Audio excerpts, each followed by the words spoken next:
Let's do it. Welcome into Trust the Process Live. We're back on the regular scheduled day, but unfortunately the Sixers won't be. We'll get into that in a little bit. I'm your host here with my guy, Josh Locke, Josh Safran, Doc Locke. I just said Josh Locke, Doc whatever. Josh, how you doing, man? I'm not related to Drew. Let's get that out of the way first and foremost. Don't want to be associated. I'm fantastic, man. I am grand, except for those fills. But you know what? I'm ready to eat crow. I can't wait to eat crow about this. So we'll get there. All right, I love that. Man of many digits, Max Coolish. What's up, man? How are you? I'm great. I'm ready to join Josh for a gourmet crow dinner for two. It's like none of us can talk right to start off. Cannot wait for this. I might have I'm to ready. eat I a little got bit. I got I'll be bibbed up. I'll bring my own utensils if I need to. I'm ready. I might have to eat a little bit as well. But what we're going to do is we're going to talk here about mostly the 76ers and their first two games in the first round of the NBA playoffs. We'll dip into a little bit of the Phillies. But next week, make sure you do not miss the full NBA draft, NFL draft special that we're coming up with. Guys, obviously, I did not have enough coffee for 7 o'clock at night. But yeah, don't miss that next week. Full NBA. Oh my God, full NFL draft preview and special will be coming at you with. We'll dip into it a little bit, but don't miss that next week. So sticking here with the 76ers, Let's do it. as they head up the East Coast to the 6, as they call it, or Toronto. First question for you guys, and Max, I'm going to come right to you, man. Do we owe the Sixers an apology, or can they change things in Toronto? Because I know we're all kind of scared of Scotiabank Arena, but do we really owe them an apology for doing what they should? Well, I was about to say I do owe them an apology, but when you put it like doing what they should, that kind of makes me want to take the easy way out and say no. But no, I do. I have to start off with this. I was here 7 days ago saying that I didn't believe in the state of the team at the time being, but in the seldom credit I can give myself on this one, I did say game one will tell you everything, right? If they came out flat and dead game one, I knew they were cooked right off the bat. Thankfully, that 4 days off, seems to be, the just what the doctor ordered, for lack of a better term, right? Like they came out, everybody was energetic, even Harden, as energetic as he can be at this point in the season with his hamstring and everything. Like they came out fired up. Game one was nice, right? Like everybody contributed. That wasn't what I wanted to see, though. I needed to see game two. Where if you look at the box stats for game two, It is so starter heavy. It's not, I'm not going to sit here and say, like, I feel better about the Sixers moving forward throughout the rest of the playoffs based on that one game. But if the Sixers do want to win games into May and maybe even into June, that's what the box scores are going to have to look like. It's going to look like Embiid putting up 30. It's honestly, we're going to need Harden to get to 20 plus probably consistently, or at least two of Harden, Maxey, Tobias to be scoring 20 plus every night. Sure. Thankfully, Maxey and Tobias have been incredible in the first two games, especially Maxey. I mean, talk about the prince that was promised, man. Like I almost feel vindicated in all of the Zaire Smith and Markelle Fultz and Ben Simmons weight over the last couple of years, because we finally got a first round pick that produces, and we finally got a guy who looks like he can be a superstar in this league. Quite frankly, the moment is never too big for him. The games that he's played this year without Embiid or that early stretch in the year where it was just him and Furkan and Danny Green versus the world, like those games made him ready for this, and he's showing out. He's the X factor. He is unquestionably the guy that will determine how far the Sixers go in this playoffs, because he's the only one capable of matching Embiid in 30-plus point performances, I think, in a given night, based on the way his outside shooting has been. So I'm super impressed by what I've seen, quite frankly. Defense has been great. The offense has been fluid.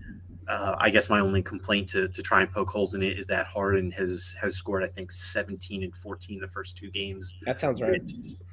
Which is, like I said, as long as two of Maxey, Harden, and Tobias are scoring 20-plus, we'll be okay. But we traded for James Harden for a reason, and that was to score 20-plus points in a playoff game on a night-in and night-out basis. So, Josh, are you saying sorry, or are you – oh, wow, okay, all right. Yeah. Here's the crow. The crow is already being served. It's an appetizer today. Oh, dear 76ers players and staff other than Glenn Rivers, I am deeply, deeply sorry for the things I said about you before these playoffs. But you can't really blame me for saying it. Like, the Sixers should forgive me and be like, it's okay. We know how we've looked in years before. We know how we looked in this last stretch. It's okay, Josh. That's what they should say to me. But now it's time for me to reevaluate, right? Because, Digits, you said it. You've had a few numbers. Personally, fellas, I think you can take the box scores from these two games and shove them, except for two stats that we just like. One, Tyrese Maxey 38 points, and two, whatever the hell Paul Reed's plus minus is, because I like those stats an awful lot. The reason why I feel really good, that I feel very comfortable even going into Scotiabank Arena, which you fellas know I hate that place. I feel comfortable. I am almost close to this series. You know what? I'm gonna say it. This series is done and dusted. The Raptors look like a team that is soulless.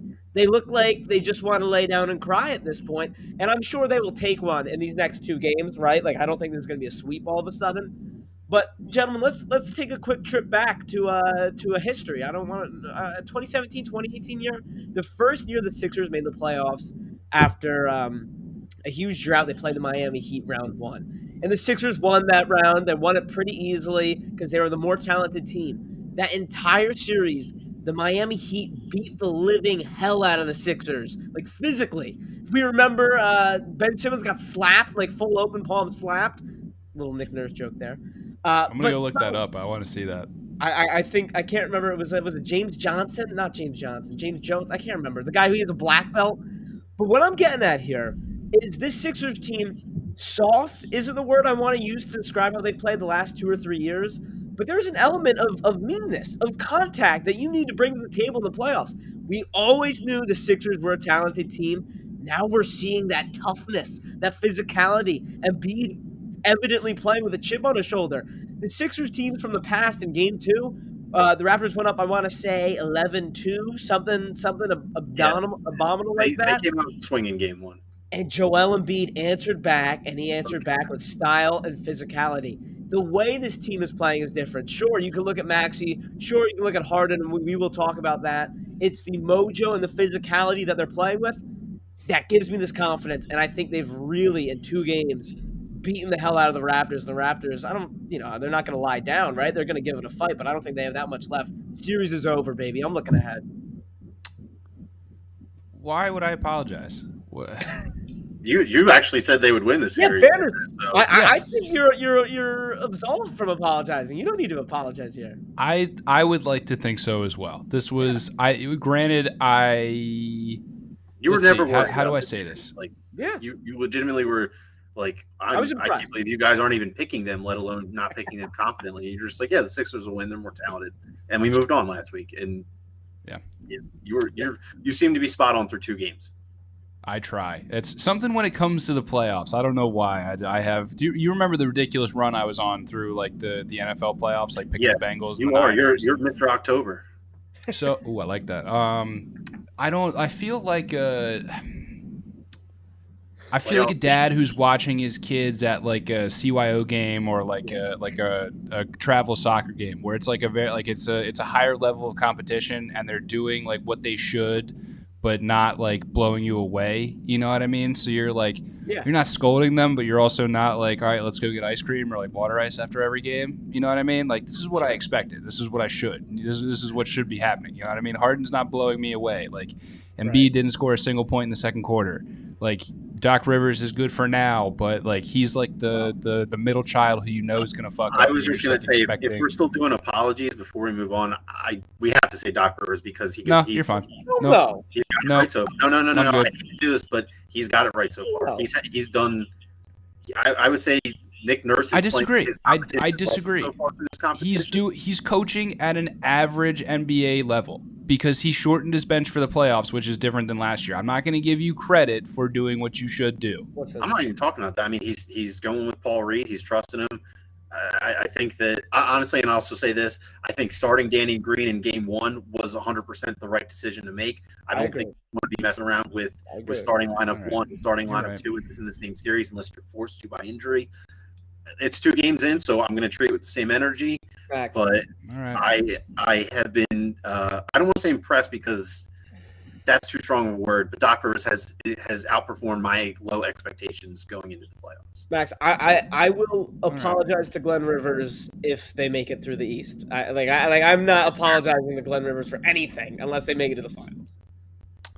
I just felt the same way, Josh, but I think Max kind of talked me into it. Like the DNPs, because of coach's decision for DeAndre Jordan, I think speaks because you know Doc is still conflicted. Like he's still up at night. Like Doc hasn't slept because he can't play DeAndre Jordan. You see Precious Achiuwa out there, and you're like, DeAndre Jordan could totally cover that guy. Doc Rivers is dying to play DeAndre Jordan. He's up late at night, like journaling about not being able to play DeAndre Jordan. And that. Starting Danny Green at home just to be like to have the confidence and the cohesion going to Toronto, I think is huge because Danny looks different. I mean, you just look at the slam dunk. He looks different. His shots falling more. Which, dude, like leading up to the playoffs, he wasn't even ice cold. Like he shouldn't have been shooting. He was that cold. So.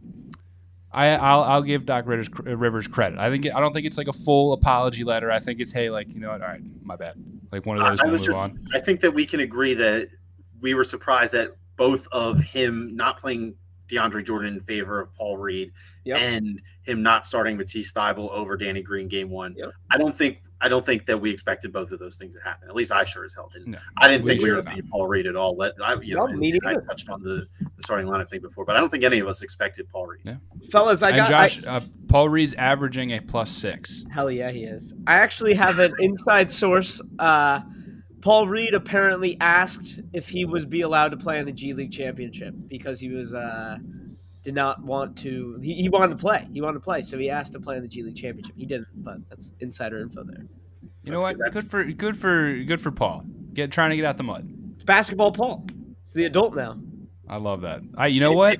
Maybe Glenn heard that and he's like, "Hey, if this guy would rather miss NBA playoffs first round for a title, like I like that attitude. He wants to play. He just wants to hoop."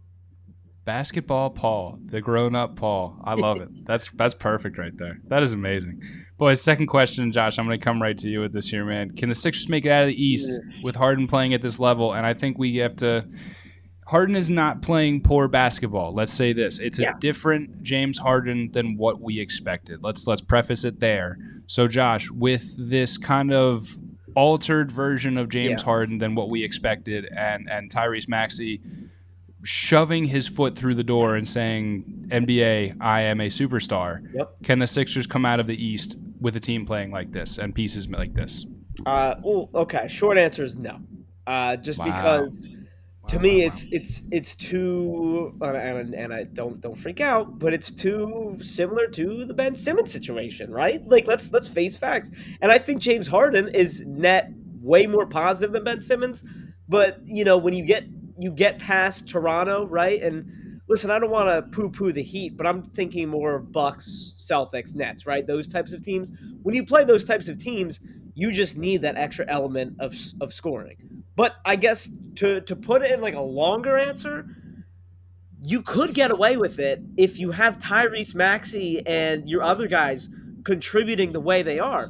But the bottom line is it's an unsustainable contribution, right? To ask 20 plus from Maxey and consistent performance from Tobias Harris and Danny Green every night, because I just can't see that. You're going to have at least one game every series, other than this Raptors series. I think you can get away with it, where you need a I don't want to say vintage Harden game because we know we're not going to get that, but as close to a vintage Harden game as you can get. You're going to need at least one of them. And fellas, let's go back to when we first got James Harden.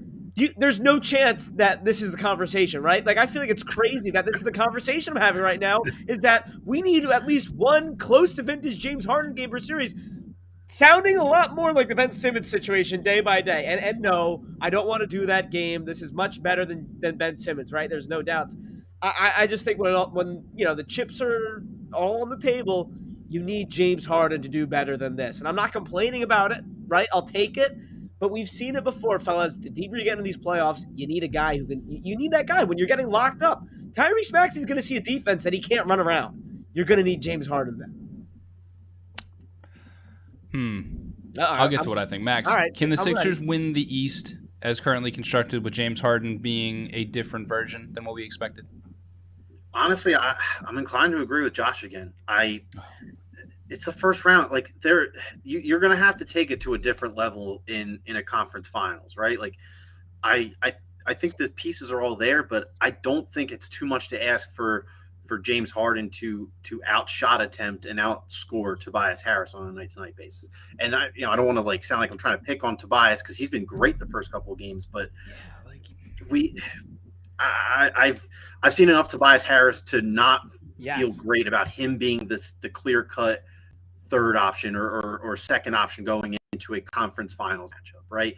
Can I fight you here? Yeah, absolutely. You absolutely can. I think this is very on the razor's edge, and my argument is basically set on the precedent that you can't expect Maxey and Tobias to combine for 55 plus every night. You cannot. And I don't think you can. But if they're able to do this through 2 rounds, then I will believe that it can happen in the conference finals. I just can't jump there off 2 games against the Raptors at home. So I would say I would be more inclined to think your way if we I have seen enough of Tobias Harris being a third option with a different team. This is a completely different team with a different offense with much better spacing because James Harden nor Tyrese Maxey, both of them do infinitesimally more good for the Sixers spacing than Ben Simmons has ever done. So Tobias Harris is averaging plus 21.5. He was 3 of 3 from 3-point shooting yesterday in game 2. He's been maybe their best player through 2 games. I think this is a different Tobias Harris because of what he looks more like Clippers Tobias Harris, that knockdown spot up shooter, which is exactly what we thought we always were getting, but that's because of the spacing. So and I think we're forgetting James Harden was 4 of 7 in game 1 because he had that long layoff. Sure. And we talked about this off camera. There is so much more rest being built into the NBA playoffs, even through the first 2 rounds, than there has been than I can ever remember. So why can't the Sixers make it out of the East? If Joel Embiid doesn't go scoreless in the second quarter, that's way more of a beatdown last night, boys. Like this is, and I'm like the Heat are as fraudulent a number. The Heat are as fraudulent a number 1 seed as ever. So, I mean, Josh, you say this first round matchup versus Toronto is done. The Heat are a fraudulent 1 seed. Let's chalk that up. So let's keep building out this fantasy scenario, and then you meet the Bucks in the Eastern Conference Finals. That should be a series you're worried about, but. I mean, Embiid's already performed Giannis and Jokic head-to-head this year. Who's to say they can't do that? I don't know. This to me, I'm going to go yes. I'm going to I'm going to stick to being Max will be right back. I'm going to stick to being the optimist here, boys, because it's got us up 2-0 right now. All right? Me going against the grain and you guys being doubters and me being the homer here has got us up 2-0.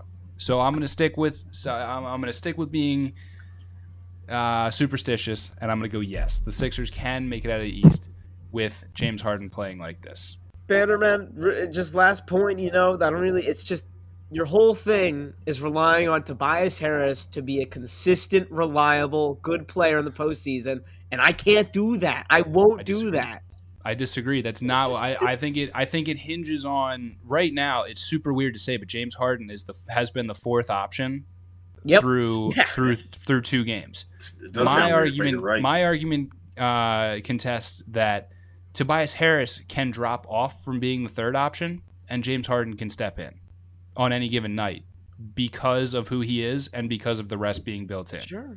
So I think my argument would fall flat on its face if either game James Harden was the number 1 option and it dropped 44 points and 8 assists, but he hasn't. So it's not like there's a steep drop off. There's only up to go from here. I hear what you're saying. I'm out on Toby, and look, I think we may be, and I love Maxey. Like I think he's fantastic. We might be sipping a little too much Kool-Aid from the first 2 games, right? Like think about his playoff from you. Dude, because it's just I've been hurt so bad, Banners, by this freaking organization. And let's also be realistic here, right? Like you're seeing Ant Edwards and John Morant pop off right now. It's a fantastic series. But Tyrese Maxey, his rookie year in the playoffs was he actually looked pretty good, but this is unprecedented what we're seeing. This is not the way Maxey played for a lot of the regular season. He showed flashes of this, and I'm all here for it. I don't expect this, right? Like the over under yesterday was 18.5, and I wanted to take the under. I didn't because I'm a Sixers fan. Come on now. But I just think that we are due for a little bit come back down to earth for Tyrese Maxey. Not for the whole playoffs, but there's going to be a game. There's going to be a series. You never know. That's where I need to see Harden. That's it. Because Banners, you're right. You're talking about this in an NBA vacuum, right? Where if everything from these first two games keep going, absolutely, of course, James Harden doesn't have to do anything. My thing is, I'm inclined to believe from my track record of Tobias and just Maxey being so damn young. I mean, he's the best, but someone's going to lock him up, right? That's all it is. I want you to be right, Banners. I would love to come and do another apology. Yeah, just apologies every week. I'm here. I'm here for it. I'm all right with that. Next question, gentlemen. We're going to go right to Max with this. So based on what we've seen so far in the NBA playoffs, so taking all of these series into account, which by all accounts it's been a fantastic first couple games through the first round. I'm going to give you two. So it's kind of like fill in the blank here, boys, and I'm going to give you two. So you're going to fill in two blanks for me. So blank gives the Sixers an advantage, but blank may be their downfall, Max. Okay, so blank gives the Sixers an advantage, but blank may be their downfall. First blank. Is a quick question: is this just for the rest of the series, or what's my entire NBA playoff? Let's go. Yeah, let's go long-term view here. Rest of the playoffs. Right. Then I will stick with what I was going to initially say, which is talent, because they're super talented, and that's not always enough, right? Like experience, like they're not an experienced team compared to what could potentially await them in a conference finals matchup. I mean, hell, even against the Heat are still largely the team that lost to the Lakers in the bubble, and if anything, they've added more championship experience by grabbing Kyle Lowry and PJ Tucker this past year, both guys who have won titles within the last 3 years. So they have talent, and talent can only take you so far. They can beat anybody as far as I'm concerned. That's always been the thing with the Sixers, is that like if you just loaded the series up into 2K, the Sixers are capable of taking 4-7 from anybody in a 7-game series, right? Yep. But it's just like that's just not how it works in real life, or else the Eagles' dream team would have went 16-0 and won the Super Bowl and not made it an embarrassment of the term in this city for years and potentially decades to come. So I think talent is what they have, but talent could kill them for it, because we've seen at times the worst the Sixers have looked is that when everybody's just relying on somebody else to get it done, right? Like when everyone freezes up around Embiid, or everybody freezes up around Harden and throws it back to him with 4 seconds on the shot clock, or I keep ending up picking up on Tobias Harris, but like if everybody's freezing around Tobias Harris, the game is probably already lost, and we shouldn't have to put that pressure on a 21-year-old who's just made it into the spotlight within the last 6 months. So they have all the talent in the world. They can bang with anybody, but sometimes that just isn't quite enough. So Josh, right here, blank gives the Sixers an advantage, but blank may be their downfall. Yeah, they say keep it simple, stupid, so that's exactly what I'm going to do. Joel Hans Embiid is the biggest advantage on this team, and that's like, oh, yeah, no shit. Like, he's their potential MVP. But you look around, East, West, I am seeing virtually no big men play. Like, I'm not seeing any big men in these entire playoffs really make an impact. Go look at Nikola Jokic, and it's, very cherry-picked. Everyone's talking about him, but that's the best of the best, right? That's your MVP, NBA Twitter, and all you Vorp lovers out there. There's your MVP. Look and at Raptor. Can't forget Raptor. Can't forget Raptor. But that is who's supposed to be the other best big man in these playoffs. The difference is so stark. And you look at all these other games, and sure, the NBA is not a big man's league these days, but there's just nothing at all. There's no like, oh man, be careful when they go against blank. Like Brook Lopez has always been a thorn in Embiid's side, or just as a good rim protector for everyone. He's looked pretty good offensively, but he's not this guy I fear on defense or anything like that. Like, sure, this is very no duh, Embiid is their strength. I just think the way that Embiid has it's like Nick Nurse, right? He schemed against Embiid with his little traps and his double teams. Coaches have done that for years.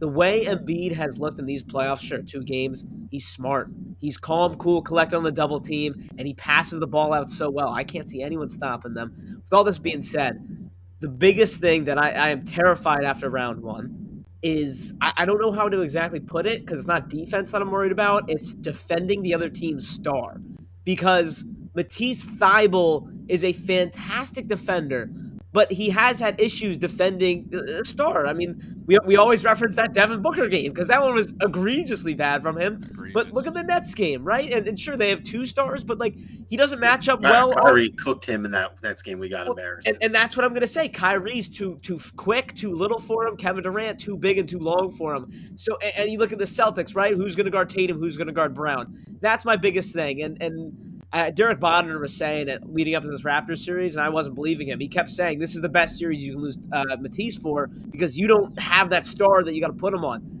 When I look ahead, I get real nervous about shutting down that one star, and I think that's going to make or break the Sixers moving ahead. Banners, before you go, Josh, just to kind of help give you some peace of mind, if it helps any, for the rest of the way, I mean, if we see Miami in the next round, like that's a good matchup for Matisse. Like I completely agree. We've seen him perform well in Tyler Hero, and if Miami wants to leave Tyler Hero out there, we famously remember the Sixers B team absolutely roasting him for a win.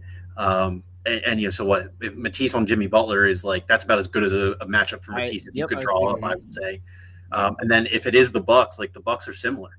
Like sure, the Bucks are a long team. They're really tall. They're really good at rebounding, but like Drew Holiday is not Kyrie Irving or Devin Booker in terms of his scoring ability. Or Chris Middleton. Like I would imagine we end up putting Matisse on Middleton in that hypothetical. But like Middleton is like for me, he's the king of settling for 2 steps within the 3-point line. Now I don't want to look too far ahead, but I mean, Max, you got my brain spinning.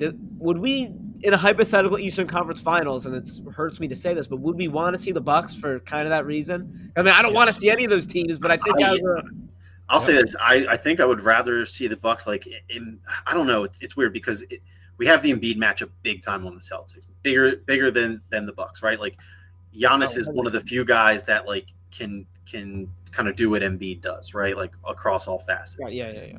But on the other hand, like I do worry about what a Marcus Smart, Derek White, Jaylen Brown, Jason Tatum, Al Horford lineup would do the Sixers. And Al Horford he signed a deal with the devil to only be good on the Celtics because he literally looks like he's 2018 Al Horford again in the last couple of months. It's absurd how the Celtics have turned their season around, and I've been saying that I just want to avoid them. I think they're the hottest team in the NBA right now. They play Milwaukee well, which does worry me, but I don't know. They do have a rookie head coach, which is kind of like the one thing that I think could derail them in this particular season. Even though I always mess up his name, Ike Udoka, right? Something like that. Udoka. He did, yeah. Thank you. It's kind of a tongue twister if you just try to go off memory. So yeah, I think that I would maybe prefer a Bucks Sixers Eastern Conference Finals, but I don't want to say I'm scared of the Celtics. It's just like I feel like the Bucks are more of a known entity, right? Like this, if the Celtics get there, that means they're going to be firing on all cylinders. That means they're going to beat the Nets without Robert Williams. It means that Jalen, if the Celtics make it to the Eastern Conference Finals, that most likely means that Tatum and Jaylen Brown are both taking like another next step in their career, which worries me. And there's a lot of bad blood against the Sixers, just historically and recently. I'm going to go with the draw gives the Sixers advantage. Like we got pretty much I don't think you could draw it up much better for our side of the playoffs to get to the Eastern Conference Finals and come out of the East. You're pretty much looking at like not your choice, but you like the 3 teams you wouldn't want to play all have to fight each other. That's my choice. The second round opponents is the Miami Heat. Absolutely. Exactly. I've been vocal about this all year.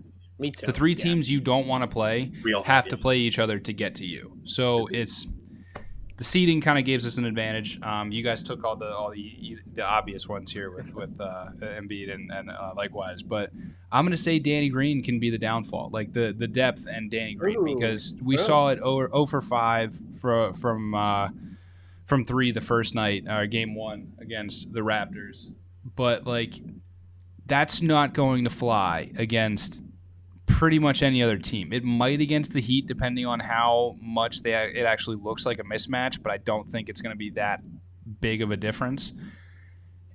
the 0 for 5 from Danny Green in the starting lineup is not going to fly. Luckily, when the next series starts, Matisse Thybulle is most likely going to be reinserted in the starting lineup, but that just means Danny Green goes back to being ice cold from the bench, and it's kind of tough, boys. Like if we were still able to keep Seth Curry on this team, I would feel so much better about this offense.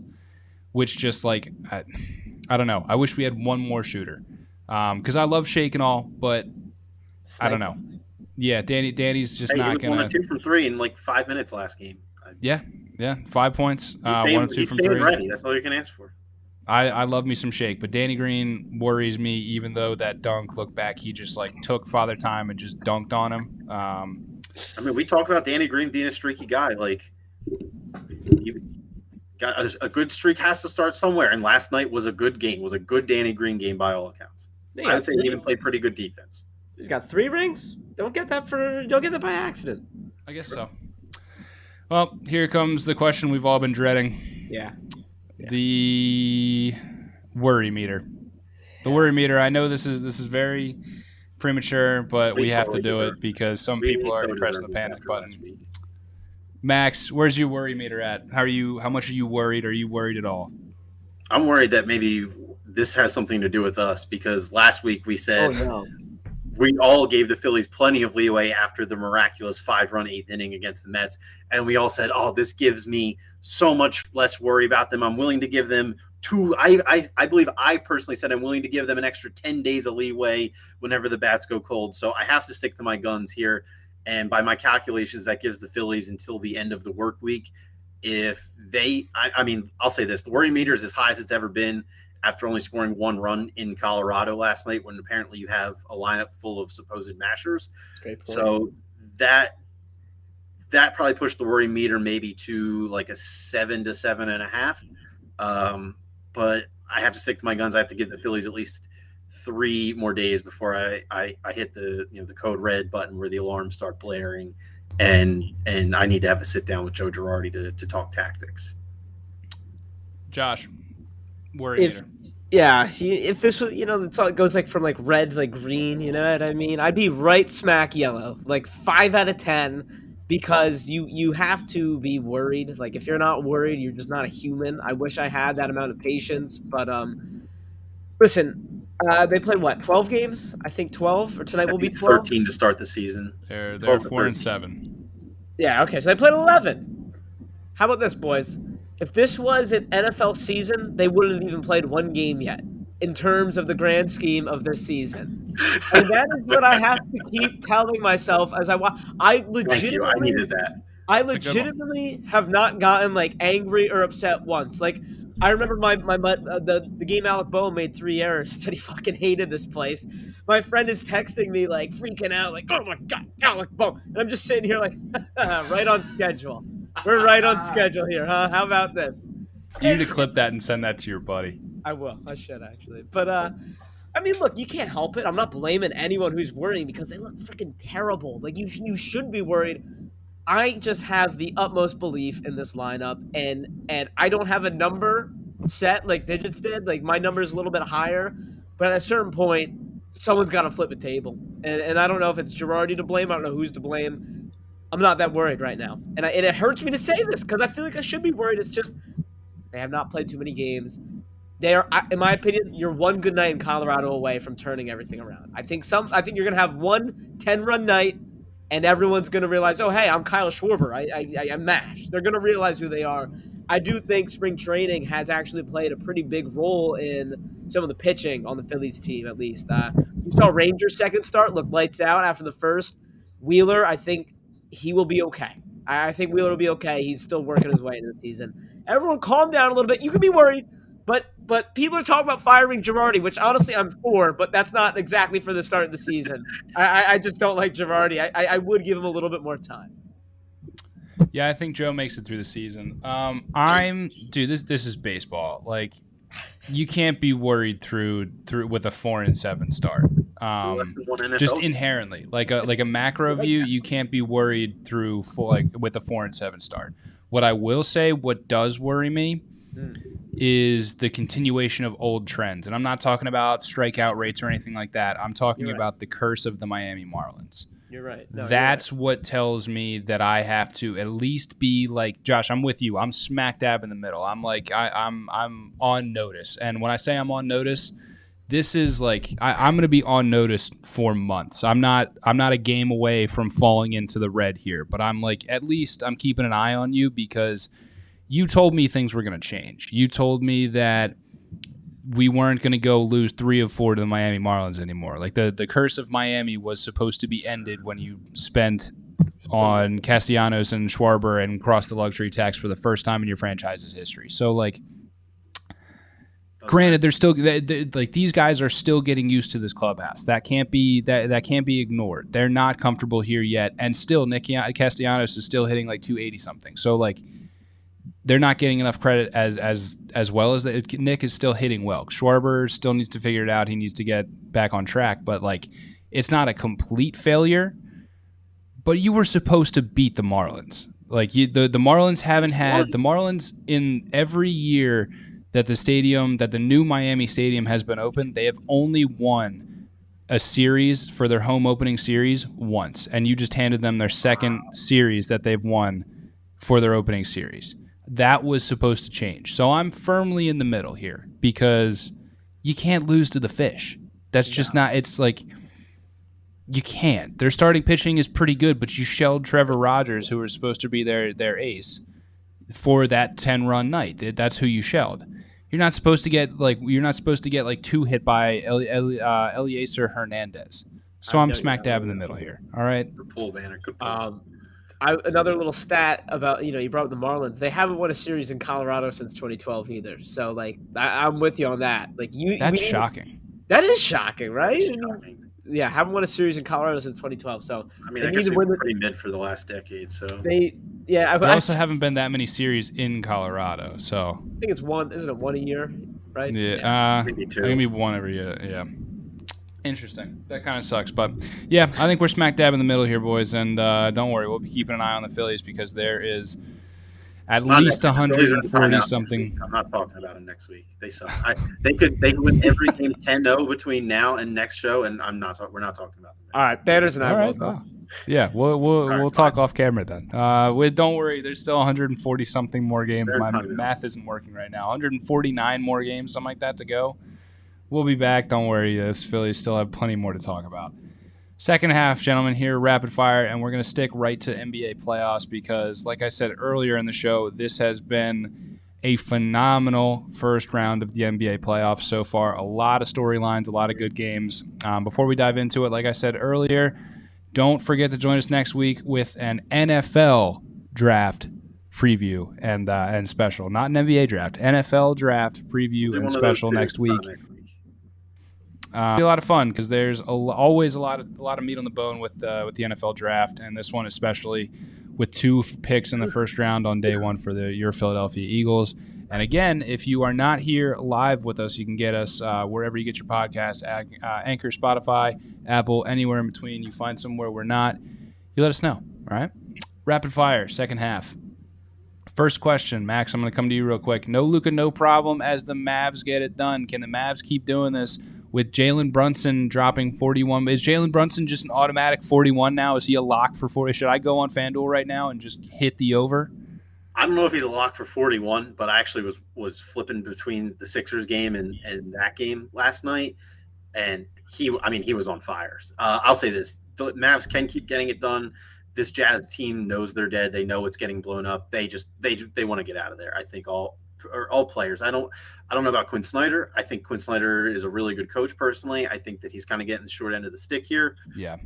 With that being said, this Jazz team, that collection of a group of players who've been essentially the same for 3 years at this point, they know their run's up, and they were embarrassingly lifeless last night. They were up going into the fourth quarter. They were leading halfway through the fourth quarter, ended up losing by 7. It will forever be the Jalen Brunson game, but yeah, this Jazz team's dead. Josh, can the Mavs keep getting it done with no Luka, who's not expected back for the next game either? Hell no, they can't. Listen, I hate the Jazz as much as the next guy. I think they're absolutely fraudulent.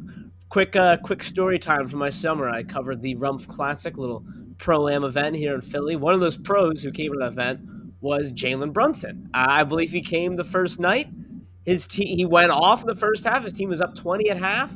And a guy by the name of Shannon Givens, so I just pulled it up, averaged 9.9 points per game at Westchester University, started chirping at Jalen Brunson, and absolutely schooled him and beat Jalen Brunson in that first game. And Jalen Brunson didn't bother to show face for the rest of the tournament afterwards. Wow. I don't know how the hell he put up 41, but because of that event, I will always count Brunson and the Mavs out without Luka. Listen, like, I didn't bet on that game or anything like that. I'm shocked. I'm just shocked to see Brunson score 41. I'm out. I'm out on the Mavs. With Luka, I mean, completely different story. And like I said, I think the Jazz suck. They don't suck, but they're not a real contender. They suck. I think the Mavs can keep getting it done just because of how Max. I think you're right, man. Like, the players want out of Utah anymore. This is like a pretty much, hey, get us the fuck out of Utah anymore. I'm pretty sure Donovan Mitchell had like 30 plus shot attempts last night. Give me a second, I'm pulling that up. That is horrific. It's just, man. Donovan Mitchell went 13 of 30 and 3 for 10 from 3 last night. Russell Westbrook. Second on the team was Bojan with 9 of 15 shooting. So Donovan Mitchell took 15 more shots to score 9 more points than Bojan Bogdanovic. I mean, efficiency, baby. That's unreal. Yeah, the Jazz won out. They're done. And that's simply because of that. I'm not locking in Jalen Brunson. So do not take my words to the bank. He's not a lock. I'll tell you what is a lock, and I told Josh this, Mikal Bridges over on threes, because the sports books just cannot handicap that right. They didn't get it. So we double down tonight. It's easy money, boys. But no, Jalen Brunson is not a lock. All 3 of us will be betting that tonight. And Squad ride. Bridges over 2.5 threes. Yeah, I'm going to go hit it right now before I forget. Yes, you tail whoever is telling you tail Mikal Bridges over on threes. It's death, taxes, and Mikal Bridges over on threes here, boys. But Brunson is not a lock. But because the Jazz have no reason to want to stay in Salt Lake City, the Mavs can keep getting it done. Number 2 here, PTSD. This is actually kind of a cool acronym. Poole, Thompson, real quick. Steph. Yeah, okay. Mikal Bridges over 1.5 made threes is currently plus 112. So leave some value for the road. Hammer that.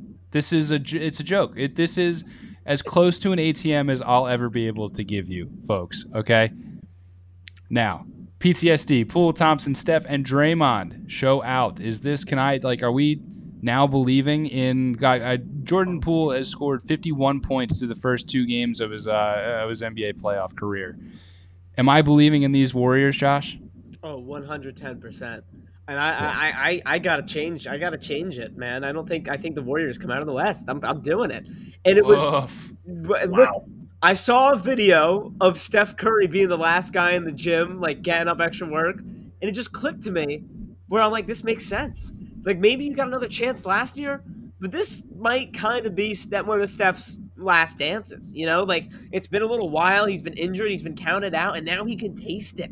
I think the Warriors are going to be a problem, and I don't think the Suns are going to be able to score with them if they meet each other in the conference finals. Like the Raptors series, I'm already calling this series over, but the Nuggets do have the advantage of the altitude, so you got to guard against that a little bit. But look, man, PTSD, I think a lot of teams are going to be seeing some PTSD when the Splash Brothers are back out.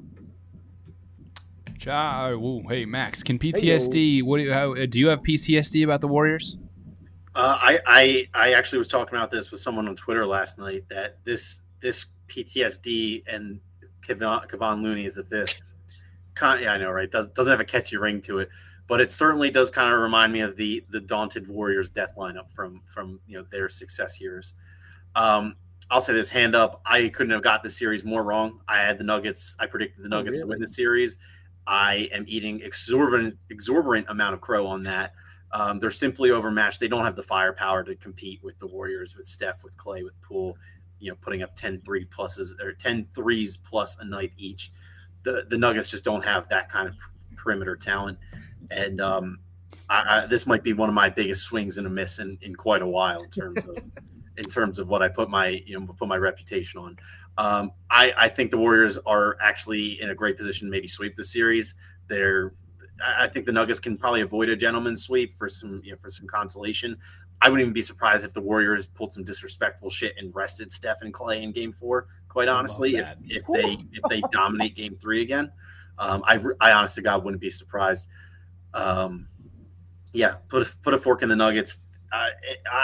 I'm really just trying not to be happy because this just makes the whole Jokic versus Embiid thing. And I know it's a regular season award, but man, it's just like it just makes it so blatantly evident. Testify. You know what? Watch the games. Look who Give has it to Jokic. Yeah, give it to him. Give it to him. Give Jokic the MVP. Let him have it. Let everyone be remembered. This was the year he lost his cool and assaulted Marcus Morris Sr. and who did he push the other night? I don't even remember who it was. It was probably Looney, right? Just based on who he'd be near. I feel like it was a big guy. I don't know. I can't remember. But It'll anyway, come to me at the weirdest moment.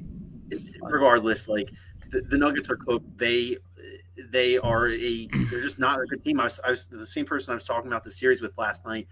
I think the Nuggets have the worst roster of the 8 teams that made the Western Conference playoffs. Straight up. I think they have the worst roster. And honestly, they might have the worst. If you exclude the Hawks, they might be the worst roster in either bracket. Nah, man, the Pelicans. Oh, yeah, I forgot about the Pels.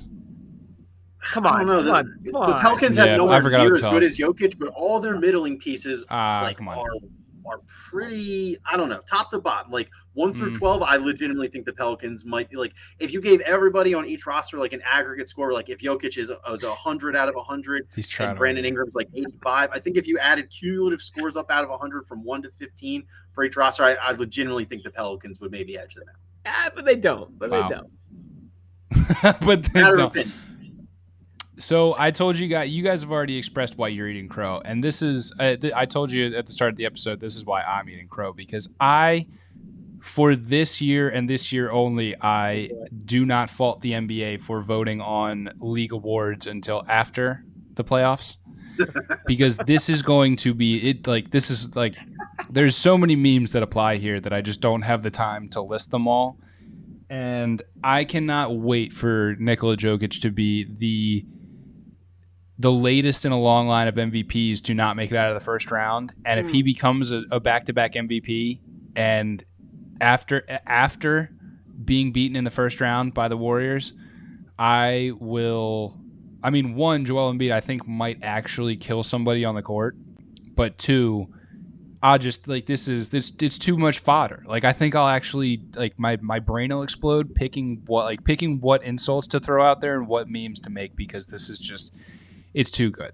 The Warriors are a really good team. The Nuggets are not. I'm not worried about this.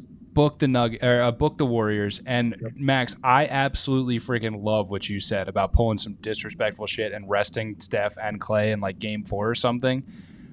I want that to happen so bad. I really want that to happen because like that, and that's kind of my dream scenario. There's like nightmare timelines that everybody talks about. My dream timeline is having Steph and Clay rested and the Warriors still beating a Nuggets team with Jokic in the lineup and then just taking that to the bank. Like just having that to hold over any NBA writer's head who will still claim that that's your NBA MVP. Really quick, while we have the floodgates open here, I'm going to do this as quick as I can. You guys know how much I love to hear myself speak.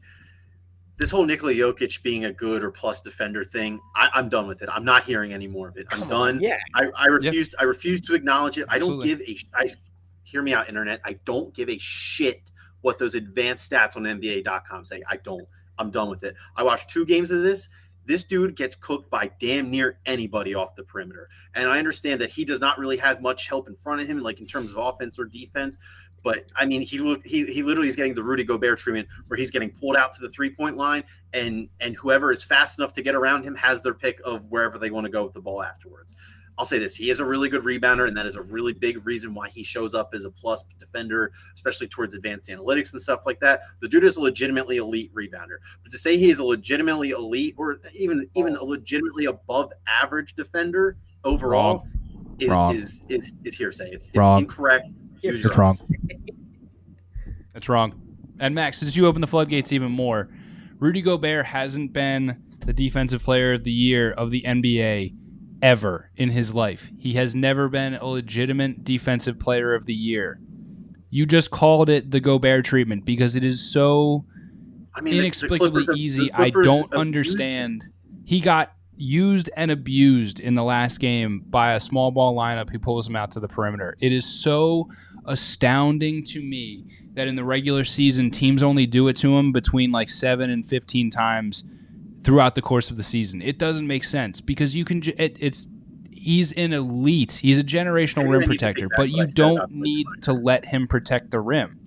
It's incredible, absolutely incredible that we let this go on, and NBA writers will vote for them for their respective awards. But question number 3.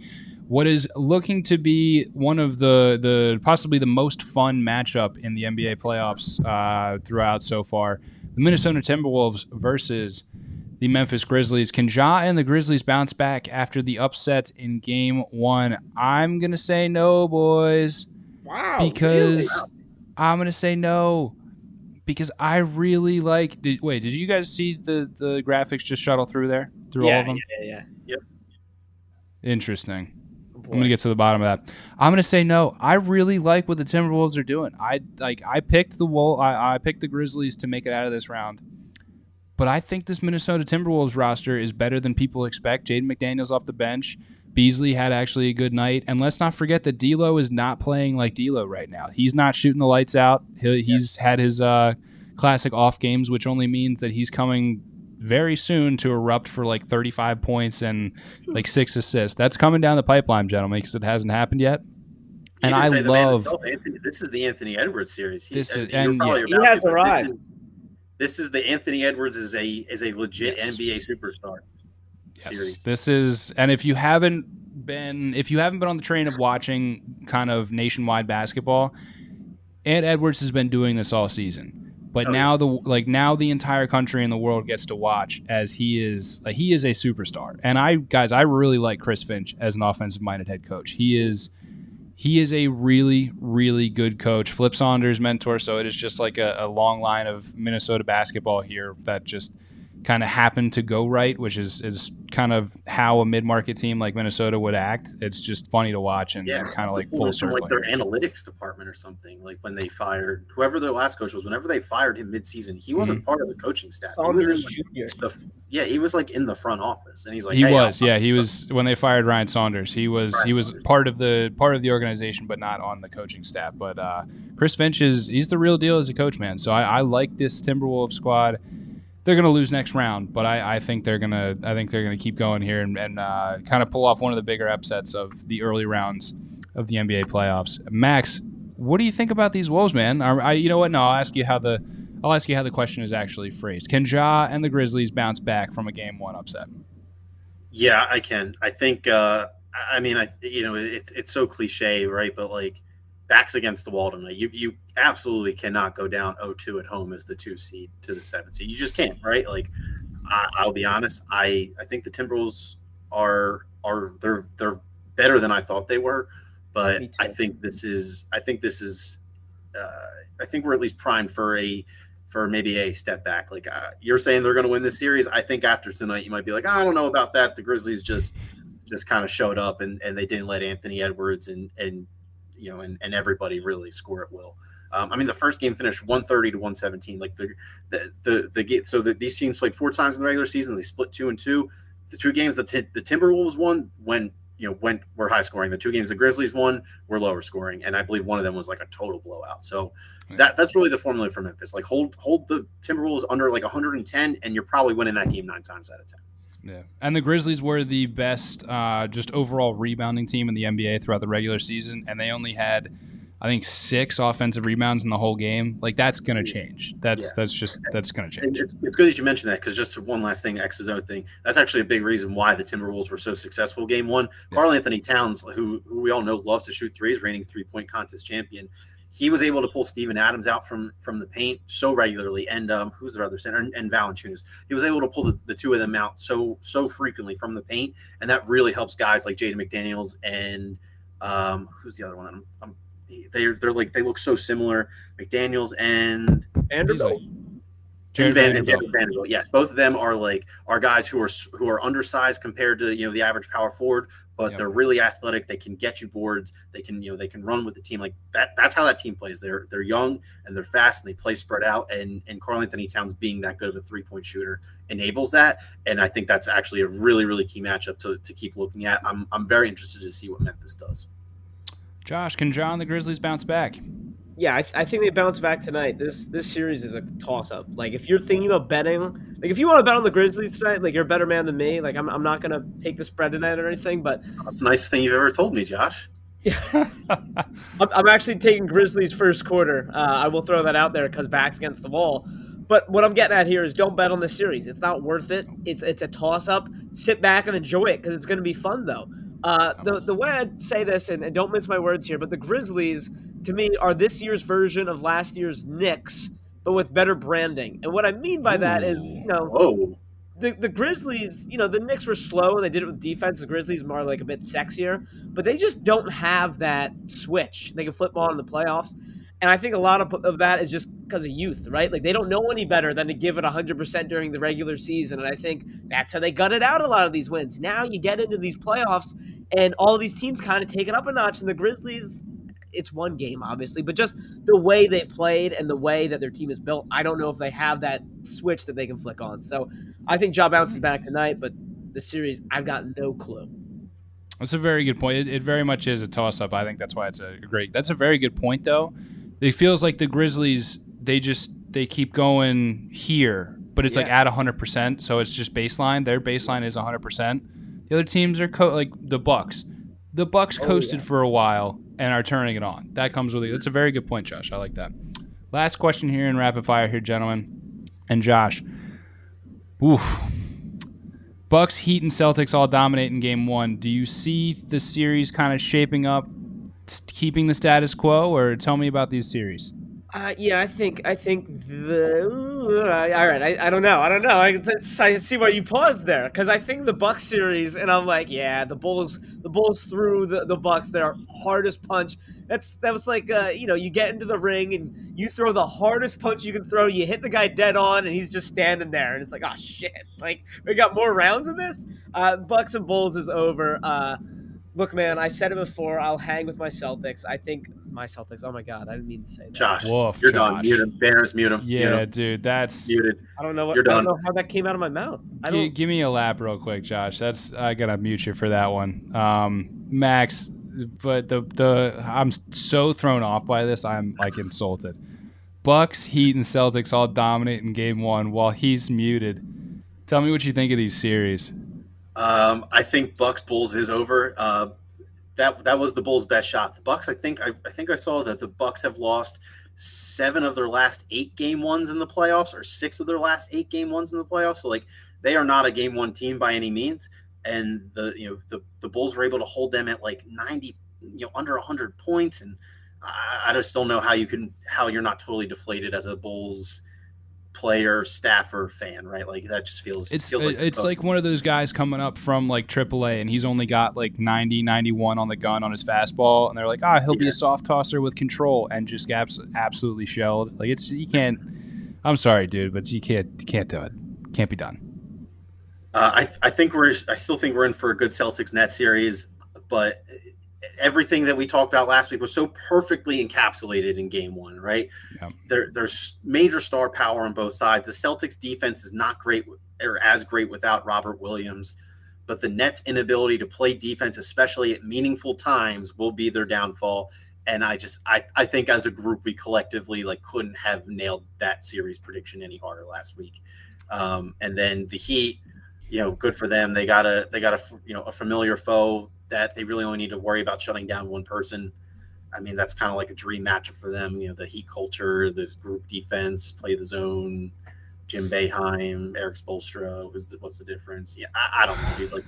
I'll stick to my guns that I'm not worried about the Heat, and I have no expectation for that to be a boring series where maybe you'll notice the Hawks steal a game or two, but it probably will never feel like it really mattered. All right, Guy. Do you have any You ready to thoughts try about this your again, buddy? Celtics? No, You're unmuted, so I actually am not going to try it again. I just wanted to say I am rooting this hard against the Nets that I don't even know how that came out of my mouth. That's it. I've been rooting for the Celtics like crazy. Never expected to be doing this, and I got nothing, man. I'm done. that's I'm crazy, done. I man. can't do This, this. you're lucky you didn't say my Mets, because then I would have actually like physically jumped through the screen and choked you out. I'm just ashamed. Gonna go need to journal about this and reflect. Let's see. That's it for rapid fire in our second half. So before we get out of here, let's do some rapid fire. Or not rapid fire, some tap outs. Dude. I know not enough coffee. Man. This has I been know, a dude. bad night for speaking. This has been a really bad night for speaking. I had 1 cup of coffee today, guys. That's like 1 cup of coffee for me all day. That doesn't work. Yeah. So what tap outs? What are we tapping out about? I got something Anybody? stupid. Let's do it. If you spend a lot of time at a desk, whether you work from home or maybe you're someone like Banners who spends a lot of time on his computer for work, even though he doesn't necessarily work from home, or hell, even if one of your hobbies is just sitting at a desk for whatever reason, whether it's computer or you just like your desk, invest in a nice ergonomic chair. It's a huge difference than the ones you're going to find at Office Depot for $60, $70. Sure, they're nice, they're cushy. They're not great for you long term. Anybody who pays starch attention to my chair situation can tell that I have a new one, right? Super nice, super cheap on Amazon. You know, I sit at my desk all day for work. It was uncomfortable having to slouch down like this to, to be able to rest my head on the back of my chair if I ever wanted to do that. So shell out the money. If you spend, more than 3 hours a day on average at a desk, I would say shell out the money, get yourself a nice office chair. I love it. Josh, do you have a tap Oh out? man, yeah, we got a nice and easy one, a softball here. If you haven't watched Winning Time on HBO, I don't know what the hell you're doing. I can't get enough of that show. I'll go as far as saying it's the best. Can I say it's the best sports TV show I've seen? Like a, you know what I mean? Like I'm trying to think of good sports TV shows, and I really can't. Hold on to that. We're gonna do a half. I like that. We're gonna do a halftime at some point in the future of ranking sports TV shows, and then we'll do that a second movie ranking or a second Sports show movies. ranking movies. I got you. Okay, hold on to that. But look, the fact of the matter remains, it's so good. Like it comes out every Sunday, and I like to try and wait. Sunday came around, it was like 12:45. I was like, you know what? I'm up. I can't help myself. It's out. I'm gonna watch it. It's so good. Damn, And all right, relevant, let's check too. it out. Last episode was all about Boston. If Kyrie Yep. and everything. Your Celtics. Shut up. Don't bring It's been a day of, I don't know if you guys get like updates not from Citizen on your phone, but from like local news sources. It has been a wild 48 hours in the city of Philadelphia. What is it? I won't go through all of the headlines, but the latest one that I woke up to this morning.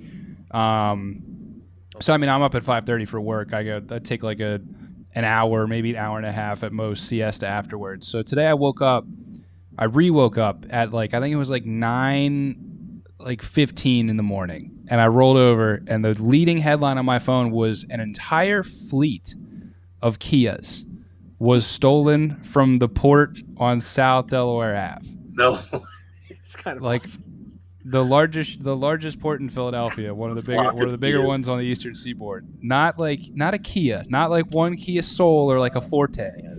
We're talking a fleet of Kias. This is the word. I'm not making this up. The wording from the I believe it was the Inquirer. Somebody made off with a fleet of That's so Kias. The same port where 2 years ago the largest drug bust on the East Coast was made, with over like 500 tons of cocaine. Like, this port is hilariously troubled. And the latest come up was a fleet of Fortes. So I gotta know, like, did they drive, like, did they go full Fast and Furious? Was it like, did they have like 30, 40, 50? I had the same question. Like Like, that how many- movie where the doors open up and there's like everybody Yeah. comes out. Yeah, like they're like, all right, everybody get in your pre-assigned Kias that we're stealing, and Right. then on the other hand, like, what if you're I assume this is in the middle of the night that this happened. I'm assuming you can't just steal a fleet of Kias during the day, but like, I'm sure somebody at night was like, wow, that's a shit ton of Kias all driving past me at once. Like, I need answers. Yeah, this is There- like there's. I Was that? got it pulled up. The article was posted at 8 a.m., so probably like right around 4 or 5 a.m. Apparently, Yeah, right off the ship, keys inside of the Hyundais. Actually, not Kias, the Hyundais. Hyundais. But I guess if the keys are inside, if you know they're coming somehow, you can just wait for it to land. You bum rush them, and you just drive away. It's pretty crazy. Just like Kind of smart. just hundreds of Elantras just getting out of there, getting after it. Like this is I love this headline. I love this for Philadelphia, and I love this for the port. This is we don't need any more this is good news. in the greater Philadelphia or Hyundais, excuse me. We don't need any more of them. Well, hey, you know what? There could be a lot worse headlines out there, and just the sheer comical value of a fleet of Hyundais being gone. You know what? That's a good news cycle, boys. So, yeah, get your act together down there at the port. But that's it here for us on Trust the Process Live. If you weren't here with us live, you can always find us wherever you get your podcasts, Anchor, Spotify, Apple, anywhere in between. And don't forget, next time you see us, we'll be breaking down everything NFL draft and what your Philadelphia Eagles should or could or won't be doing in the first round on day one. So, yeah, that's it here for us on Trust the Process Live. And, again, we are always brought to you by My New Philly, where something's always new and everything's always Philly. Catch you next time, everybody. Let's go Sixers. They might not need six.